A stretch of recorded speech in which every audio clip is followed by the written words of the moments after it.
Pernahkah Anda merasa bahwa meski gaji Anda naik, tetapi hidup tidak terasa lebih mudah?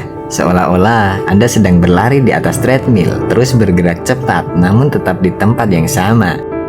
Ini bukan sekedar perasaan Anda, ini adalah realitas sistem kita. Uang Rp100.000 hari ini secara fisik memang sama dengan uang Rp100.000 10 tahun yang lalu. Namun secara fungsional, nilai di dalamnya perlahan telah menguap. Selamat datang di Relung Realita.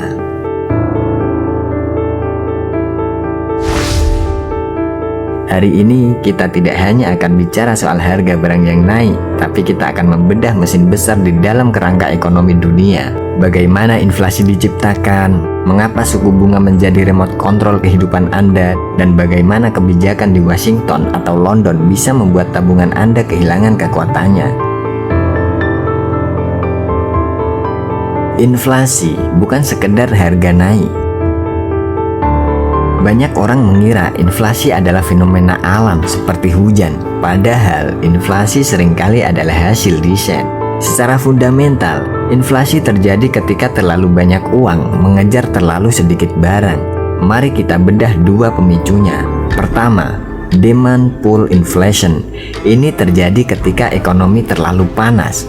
Semua orang punya uang dan ingin belanja, tapi pabrik tidak bisa memproduksi barang secepat itu. Yang kedua, cost push inflation. Ini lebih menyakitkan. Bayangkan, harga BBM atau pupuk naik. Biaya ini pasti merembet ke semua hal, dari biaya ojek hingga harga nasi bungkus. Namun, ada rahasia yang jarang dibicarakan, the expansion of money supply. Saat pemerintah atau bank sentral mencetak lebih banyak uang ke dalam sistem, nilai setiap unit uang yang sudah Anda miliki secara otomatis akan terdilusi. Itulah mengapa inflasi sering disebut sebagai pajak tak terlihat. Anda tidak melihat uang Anda diambil, Anda hanya melihat barang-barang menjauh dari jangkauan Anda.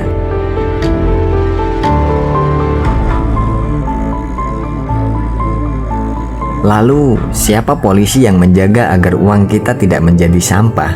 Jawabannya adalah bank sentral. Senjata utama mereka adalah suku bunga. Bayangkan, suku bunga sebagai harga dari uang. Ketika inflasi mulai liar, bank sentral akan menaikkan suku bunga. Secara teknis, mereka sedang menyedot uang keluar dari masyarakat. Mengapa? Karena saat bunga naik, cicilan motor, mobil, dan KPR akan menjadi mahal. Perusahaan berhenti meminjam uang untuk ekspansi. Orang-orang memilih menyimpan uang di bank untuk mengejar bunga tinggi.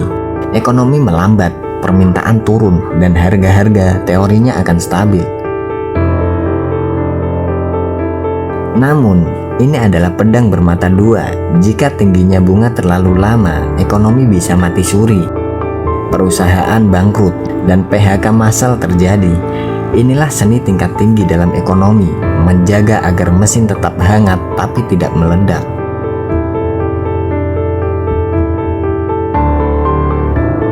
Hegemoni dolar dan efek domino global.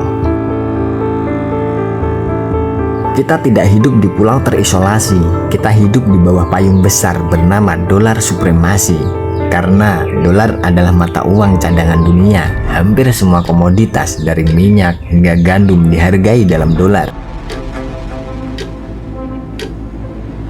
Inilah masalahnya, ketika Bank Sentral Amerika menaikkan suku bunga mereka, uang dari seluruh dunia termasuk Indonesia akan pulang kampung ke Amerika untuk mencari keuntungan yang lebih aman. Lalu apa dampaknya bagi kita? Dampaknya adalah melemahnya nilai tukar mata uang lokal. Saat rupiah melemah terhadap dolar, barang-barang impor seperti gandum untuk membuat roti atau komponen elektronik menjadi lebih mahal. Kita mengimpor inflasi dari luar negeri. Inilah alasan mengapa kebijakan yang diambil di Washington bisa menentukan berapa banyak kembalian yang Anda terima di pasar tradisional lokal.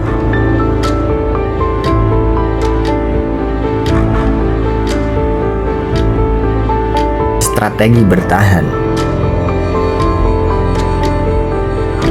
Jika uang tunai terus kehilangan nilainya, apakah menabung adalah kesalahan?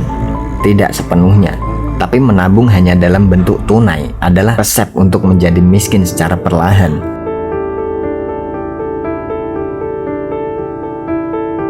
Dalam dunia yang inflasioner, Anda harus beralih dari penabung menjadi pemilik aset.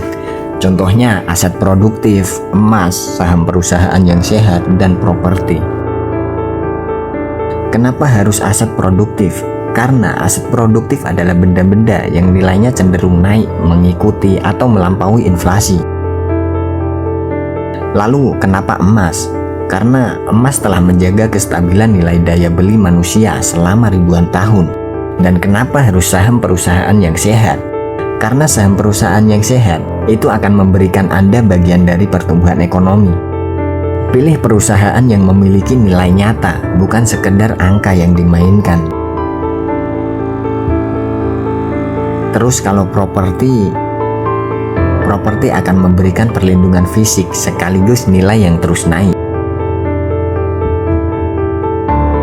Intinya, jangan biarkan uang Anda tidur di dunia yang dimana nilai mata uang terus dicairkan. Anda harus memastikan kekayaan Anda terikat pada aset yang memiliki kelangkaan atau produktivitas nyata. Ekonomi mungkin terasa rumit dengan angka-angka di layar televisi, tapi pada akhirnya ini adalah tentang daya tahan hidup Anda dan keluarga. Uang hanyalah alat. Memahami cara kerja alat tersebut adalah perbedaan antara menjadi korban sistem atau pemenang di dalamnya. Apakah Anda sudah mulai melihat perubahan harga yang drastis di sekitar Anda bulan ini? Dan aset apa yang Anda pilih untuk melawan inflasi? Mari kita diskusikan secara kritis di kolom komentar. Saya Relung Realita memberi pesan, cerdaslah dalam mengelola nilai kerja keras Anda. Sampai jumpa di video berikutnya.